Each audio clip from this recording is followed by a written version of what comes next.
Right now, brand new developments in the long unsolved murder of JonBenet Ramsey. A Colorado judge releasing a secret 1999 indictment just a short time ago, revealing that a grand jury voted to charge the 6-year-old beauty queen's parents in her brutal killing. Craig Silverman was the chief deputy district attorney in Denver during the JonBenet Ramsey case. Craig, good to see you. So I took a look at this. They're charged each with child abuse resulting in death and accessory. That's it. Not charged, but the grand jury voted that. Doesn't really say which one allegedly, according to the grand jury, killed JonBenet, does it? No, it's fascinating. They were both charged with child abuse resulting in death, kind of the equivalent of second-degree murder, and it was under two theories, that they permitted it and they rendered assistance. Now, it raises the possibility, was there a third person? We do know from the crime scene experts that this scene appears to have been staged. We also know about the ransom note. Was this some sort of staged kidnapping that went terribly wrong? I don't know, but this grand jury conclusion, it's really something. Yeah. I mean, Boulder citizens deciding to accuse JonBenet's parents for being responsible for her death. Right. So the grand jury votes to indict, but that's not mandatory. It's up to the district attorney, who has to have, Craig, a good faith belief that he can prove a case beyond a reasonable doubt. And one would assume, would you, that Alex Hunter, the DA at the time, just didn't feel that he had sufficient evidence. You've got it exactly right, Greg. I mean, probable cause is all you need to indict. And we don't know because we can't talk to the grand jurors yet. Alex Hunter had a right to not sign that indictment.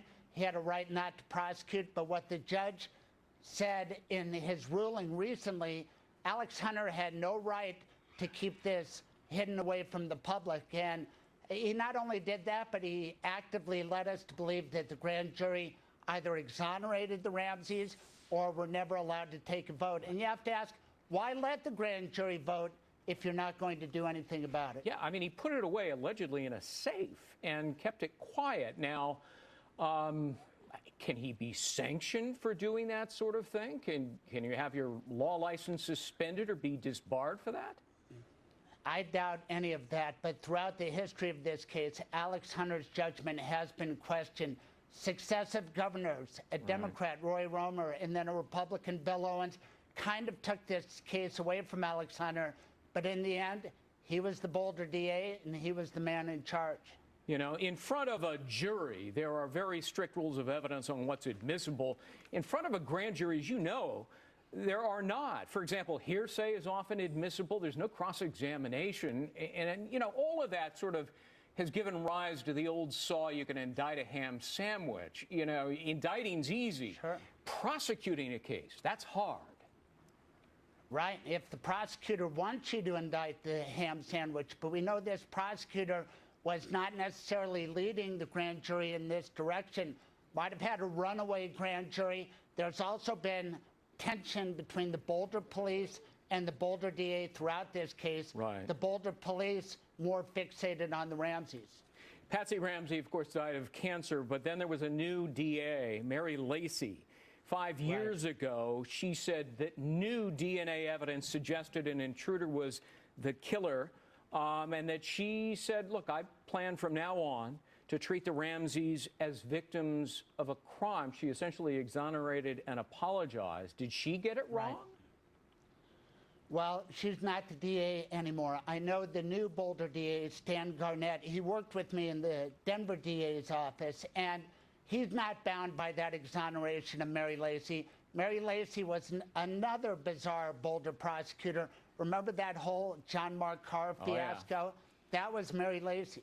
You know, I mean, I'm getting the very clear sense, you know, Craig, that you think maybe the grand jury got it right back in 1999. Is that what you're saying?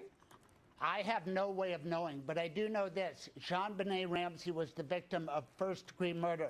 Somebody struck a terrible blow to her head, but then the way she died was a garrote was put around her neck and then slowly twisted till she could not breathe anymore. That's first-degree murder. There is no statute of limitations, and if the authorities could ever prove who did that or who helped do that, there's still a possibility of being held responsible. Yeah, no statute of limitations in Colorado on murder, but there is, I think, a 3-year statute on bringing charges after an indictment, so that is run. They'd have to get... Well, 3 years, yeah, because they indicted on a Class 2 felony. Right. 3 years statute of limitations. Ah, I see. You're right. All right, Craig Silverman, thanks very much. Good to see you. My pleasure, Greg.